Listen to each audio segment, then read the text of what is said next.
3, 2, 1. You ready? You're listening to the Real Pineapple Podcast Network.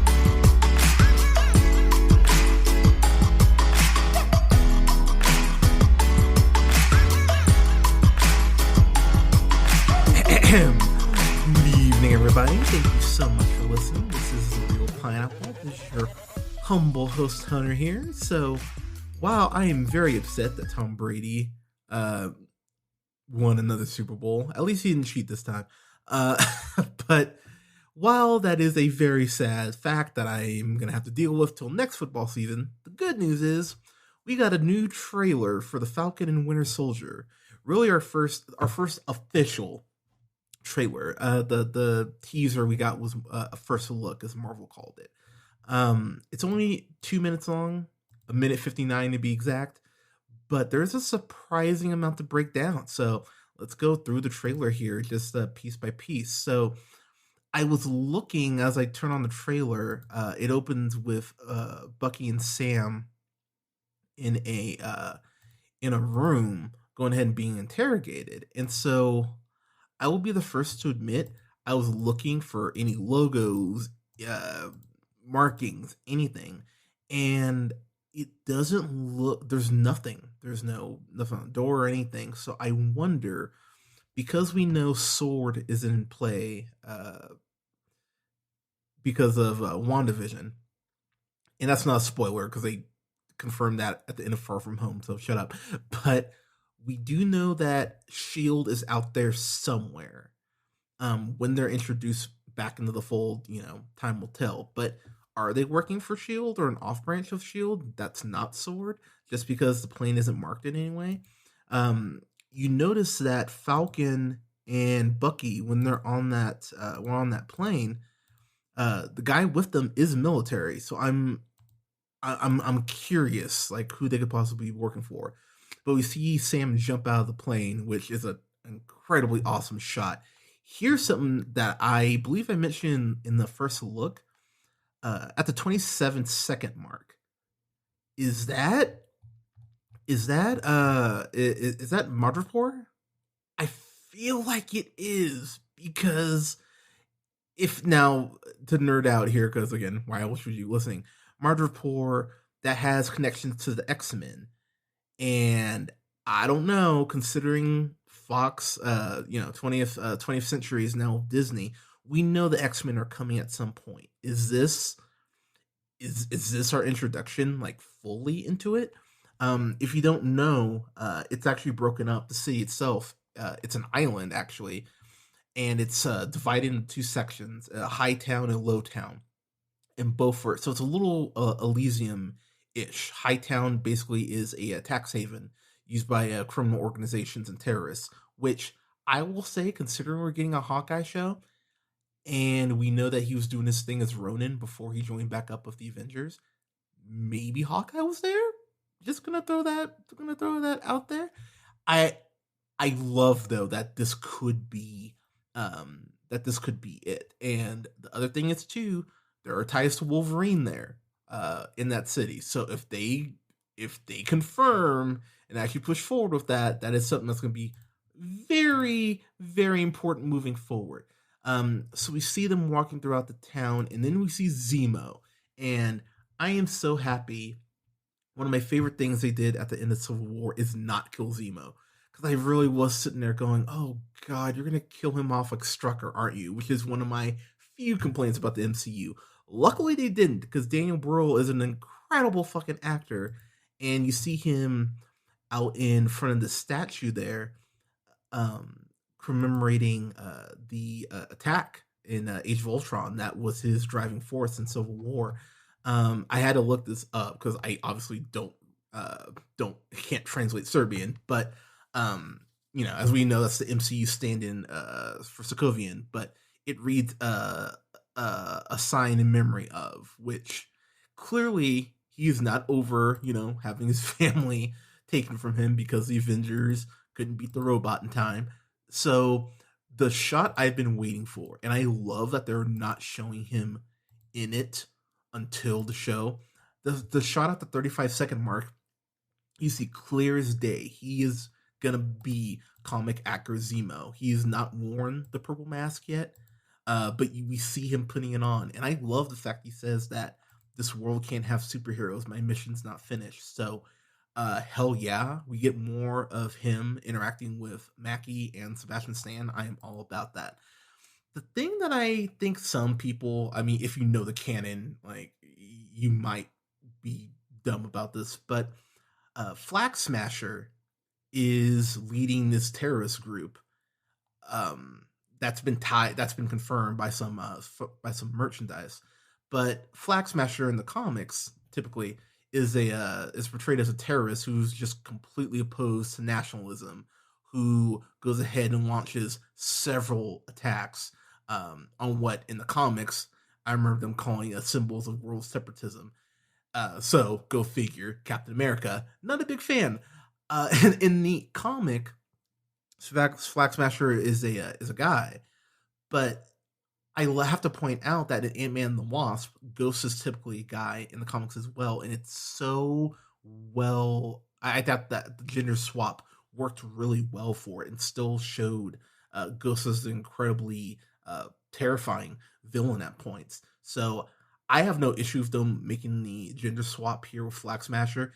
I love that later on in the trailer, you see her fighting on top of this, her and some of her followers fighting with Bucky, and she gives him the Superman punch that knocks him off this moving truck. And that stunt, holy crap, that was probably the stunt that I went, ooh, the most at.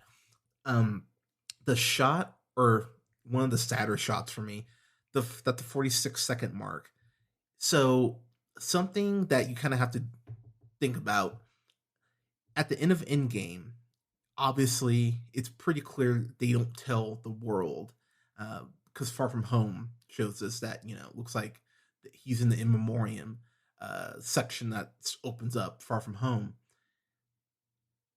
I think Bucky and Sam and pretty much all the Avengers have told the government. I think that might be part of the debriefing that Cap is dead. Because let's be honest, would you really want to tell the world that time travel exists? Like, is that a can of worms you really want to open up? So I think they're going to tell everyone that Cap is dead, meaning that the government has to go ahead and find a new Captain America, which means it unfortunately won't be Sam or Bucky.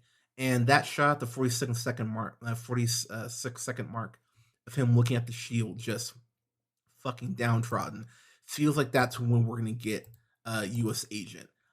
I love seeing Mackie hold the shield. It looks very natural, which makes me incredibly happy, because talking to my roommate, sometimes contributes on the show, OJ, we talk about we're talking about Indiana Jones and how Harrison Ford, putting on the fedora.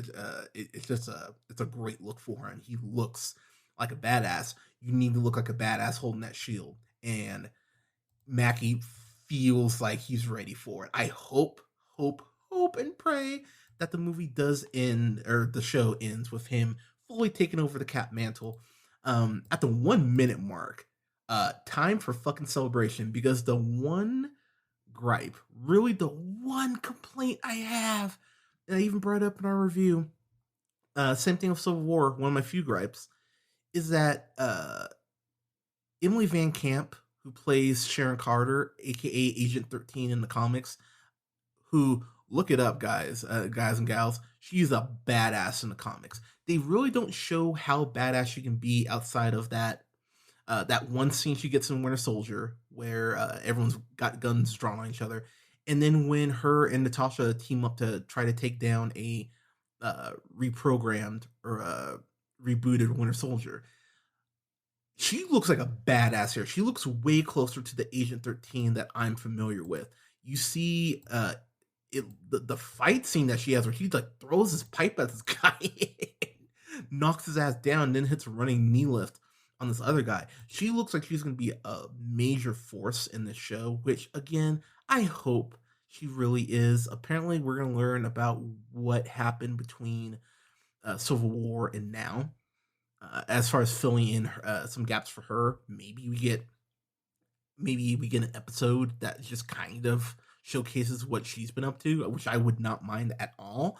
Um, but yeah, it's great that we're getting something that's going to look more akin to the Winter Soldier, or not to the Winter Soldier, to Agent 13 that I'm familiar with.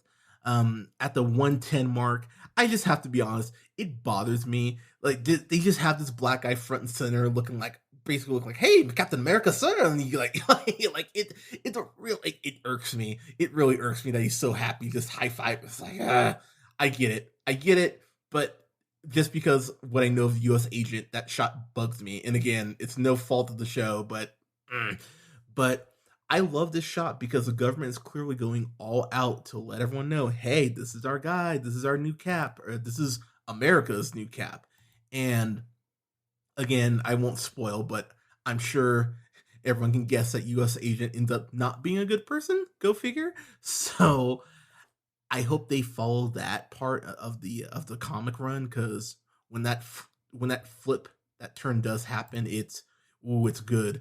Um, the shot that I love, because it's showing that Falcon is becoming more capable in the field. If you see at the 112 to like the 115 mark, he goes ahead, flies in this plane, does a spin kick to take down one of the people on there, and then right when this guy pulls a gun on him, his wings now act like more of a shield.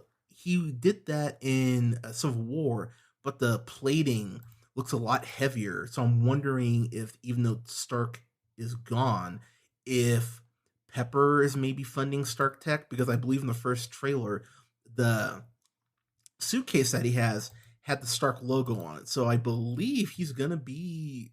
I'm wondering how they're gonna address that as far as him getting a new suit, or if the government has a contract with Stark or something like that. So I'm real curious how that's gonna go.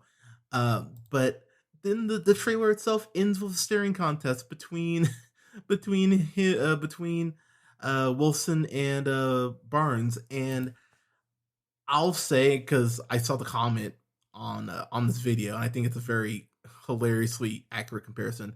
It feels like it could be the MCU's Hobbs and Shaw. Now, I hope it's not that slapstick, especially with some places that the Sam Wilson Cap storyline does go. But as far as that odd couple having to work together towards a common goal, if they can get the humor of that, oh, I'm all about it. So I'm incredibly excited for this. I believe the season finale, I guess it would be series finale of WandaVision, I believe comes out on March 5th, meaning that we would have 2 weeks to wait until Falcon and Winter Soldier, because that comes out March 19th, which I might have to take the day off for, because I want to watch this so badly. But I'm horribly excited to watch this.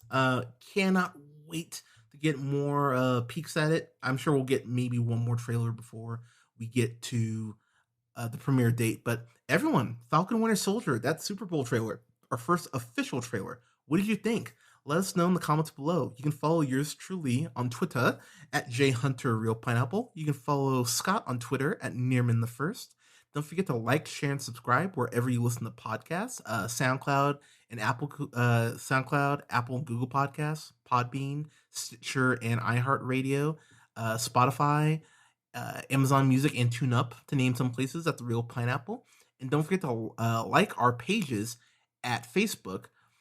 You can like us at The Real Pineapple, and don't forget to like Real Pineapple Games as well. I'm going to go ahead and be streaming on Twitch for the first time this month, so go ahead and subscribe. Make sure that you are up to date so you can get that announcement when it goes live. But everyone, thank you so much for listening. We've got a lot coming down the pipeline, including my best of 2020 that will be out next week. Gonna have reviews up as well for the Black Cinema Showcase, including Malcolm X, Coming to America, Watchmen, the TV series, along with some other stuff. I'm real excited to get into some of those reviews, and also have a review up here for Judas and the Black Messiah to go along with the Black Cinema Showcase, as well as Land, Robin Wright's directorial debut. I'm really excited to review that. But everyone, thank you so much for listening. Please stay safe out there. Wear a mask, take care of each other, and we will talk to you soon.